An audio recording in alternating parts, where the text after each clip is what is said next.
आणि त्या बातमी संभाजीनगरमधून 50-50 मध्ये अडकलंय भाजपा शिवसेनेचं घोड. 50-50 जागांवर लढू असं अतुल सावेंचं म्हणणं आहे. शहरात भाजपची ताकद वाढल्यानं आता आपण माघार घेणार नाही असं देखील अतुल सावेंनी म्हटलंय.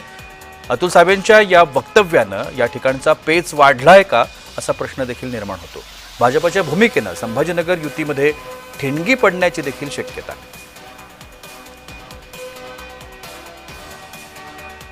अशी इच्छा आहे की जरी 2015 मध्ये आम्ही कमी सीट लढलो होतो, आमच्या कमी सीट मिळवलं, पण आज ज्या पद्धतीने भारतीय जनता पार्टीचा विस्तार झालेला आहे, आम्हाला नक्कीच खात्री आहे की किमान आम्हाला 50% जागा मिळाल्या तरी चालेल. शिंदे साहेबांनी